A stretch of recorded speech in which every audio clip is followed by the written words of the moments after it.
Mics are one of the hardest things that you can buy, and the wrong choice can wreck your audio. But after testing a dozen wireless systems, this $109 mic keeps finding its way back into my camera bag. It's small, reliable, and it saved me on more shoots than I care to admit. So here's why the Hollyland Lark M2 might still be the best budget mic of 2025.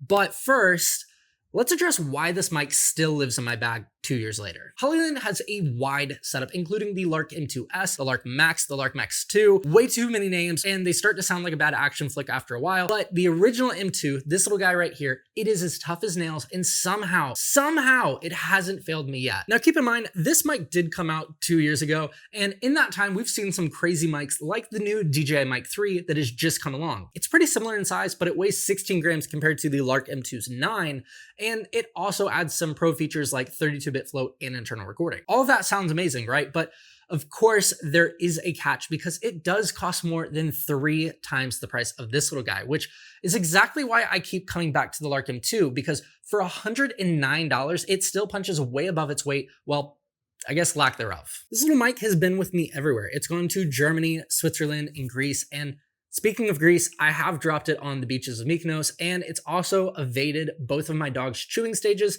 and somehow it still manages to look and work just like it did on day one. The Lark M2 is just the microphone that refuses to quit. Now let's talk about what you actually get for $109, because personally, I think the combo kit is the move, so that's what I'm gonna show y'all today. There are 2 transmitters that are 9 grams each and weigh far less than a set of car keys, 3 receivers for your camera, an older iPhone plus USB-C powered devices, clips, magnets, and a necklace mount that feels like it's something you'd wear to prom. Charging case, various cables, and fuzzy dead cats, but no, I don't believe any cats were harmed, at least I think. Oh, and by the way, in case you haven't noticed it on my shirt, you've been hearing this mic the entire time. I've only done a little bit of echo reduction to tame my garage's, well, garaginess, but here is the raw feed completely unedited.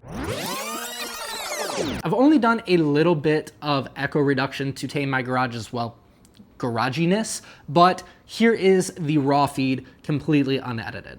But the case is probably the weakest component because, well, it only holds a couple of things: the transmitters, the camera receiver, 2 magnets, and, well, that's it. There's nothing else. So the rest of all of that lives in a simple black drawstring bag, which I tend to leave this behind. It works for storing everything else, but I don't know. Does anyone keep up with these things? But opposite the bag, the battery is a lightsaber.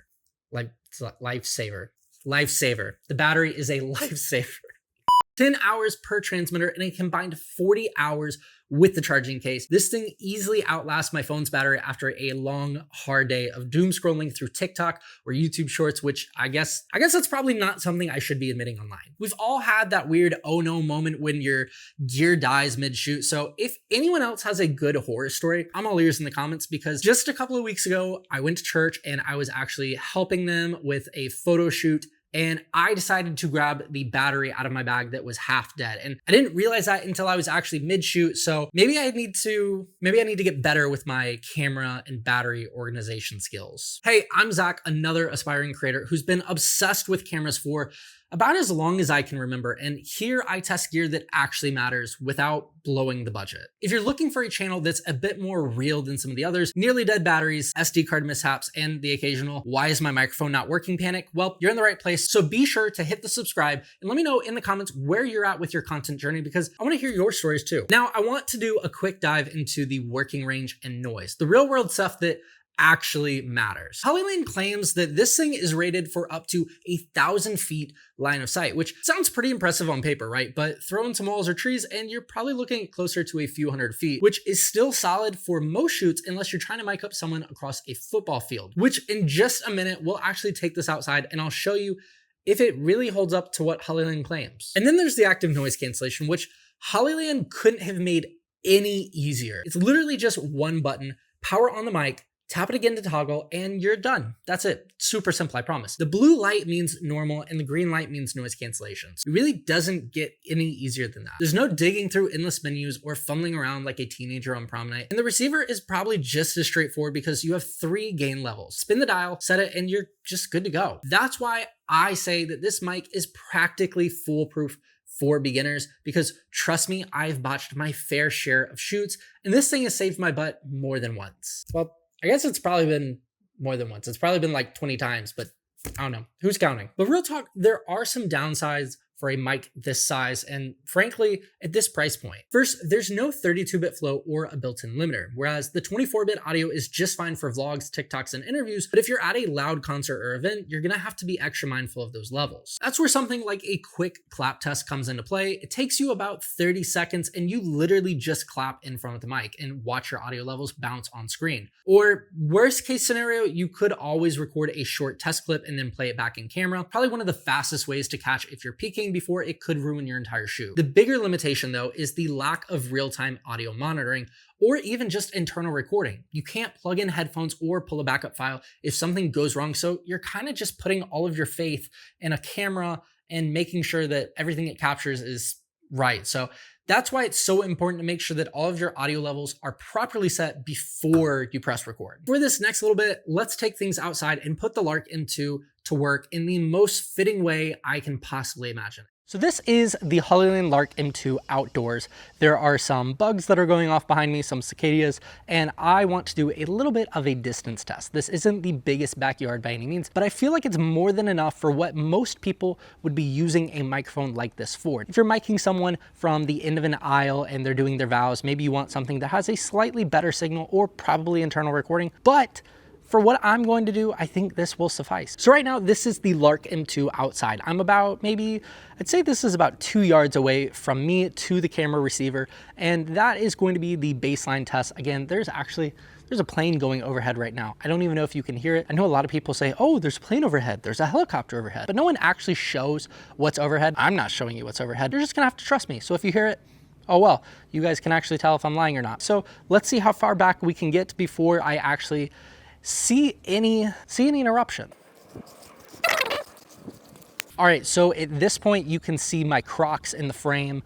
There's a little bit of an echo out here just because I'm picking up some of the reverb off the back of my house, but again, not too far. It shouldn't have cut out at this point. If it cuts out at this point, it's not a good microphone.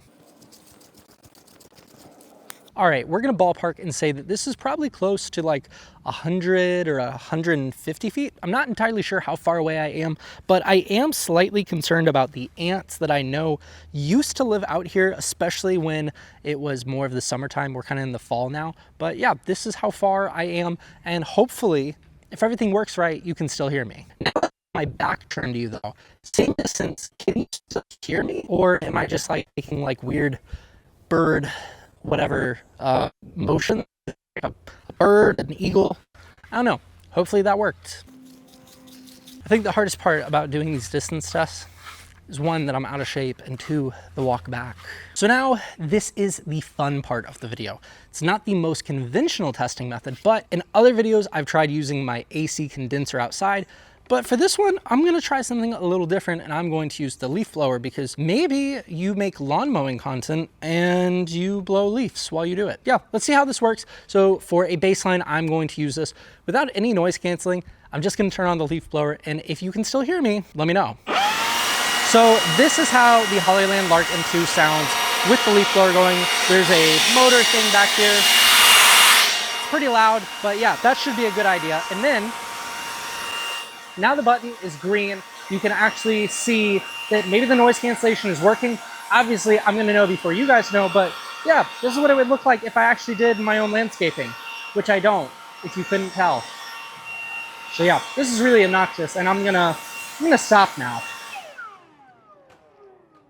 I feel like that worked out way better than I expected, so maybe it is the best way to test these things out. The only caveat is I need to find a better way to explain to my neighbors why I'm outside holding a camera and a leaf blower. That's a bit of a weird one, right? Now, let's talk about all of the extras that Hollyland includes, because they like to throw in a couple of creative stickers. Really, you get emotes, you get different color options, you also get some black and white out stickers. Obviously, if you can't tell already, I went with the blackout, mostly because it matches my mood after a long shoot. But then there is there's this little yellow power button, and it's super bright, it sticks out, but if you do want to commit, you could probably just go over this with a Sharpie. I'm not gonna lie to y'all though, I definitely misplaced these stickers the second that I unboxed this mic.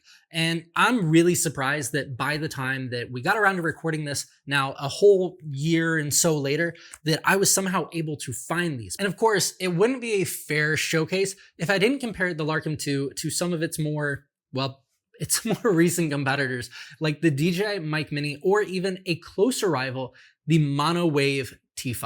I've got breakdowns of both of these microphones on the channel, which I'm gonna hope and pray that future Zach linked above. Now, the DJI Mic Mini does offer internal limiting, and it also has a far superior app.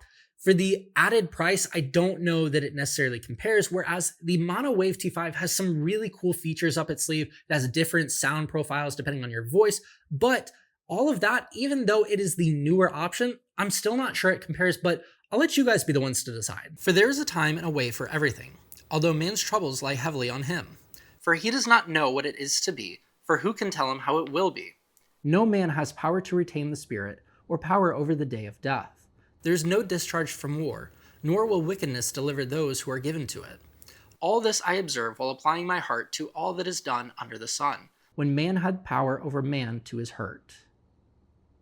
If you want to see how the Lark M2 stacks up against some of these other microphones, be sure to check out my shorts tab. So who's this mic really for in 2025? If you're a YouTuber, TikToker, or even a solo creator who just needs clean audio without a fancy, complicated audio engineering degree, the Lark M2 is still the easiest and most reliable setup that's out there. It clips on fast, it's tiny, and it just works. If you're filming wedding vows, or maybe you're miking up a nervous groom, you don't need a fancy $600 setup when you're just trying to tune out Aunt Helen who's crying in the front row. I'm well aware that I sound like a broken record at this point, but for a mic that's nearly 2 years old, it's still worth every quarter. Amazon deals frequently drop this thing under $100, and for what it offers, that is an insane value. Sure, you can always grab something that's newer, or maybe has 32-bit internal float, or maybe even a fancier app, but you're probably going to spend 2 to 3 times more, and for most of us, the Lark M2 is still a total win. If you do want to pick up one for yourself, grab it below with my affiliate link. It doesn't cost you anything extra, but it does fund my coffee addiction, and let's be honest, I'll probably end up buying yet another microphone that I don't need. Let me know your thoughts in the comments, and if creating on a budget is something that's your thing, be sure to subscribe, drop a like, and I'll see y'all in the next one. Peace.